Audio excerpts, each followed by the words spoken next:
How to add image as a layer in Photopea. Hello everyone, this is Max. Welcome back to another tutorial video. So let's start without wasting any time. Also make sure to watch this video till the end. First of all, open up your web browser. Now tap on the search bar. Now type Photopea. Now once you're done, simply tap on the search icon at the bottom right corner. Now open up the first website. Now tap on new. Now select a project and tap on create. Now tap on file. Now tap on open. Now select media picker. Now select your photo. Again tap on file.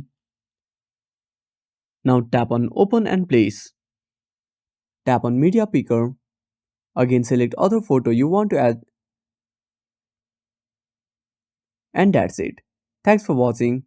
If you want to switch the layers, simply tap on the layers tab, and that's it. Thanks for watching. Make sure to subscribe our channel and hit the bell icon. See you in the next video.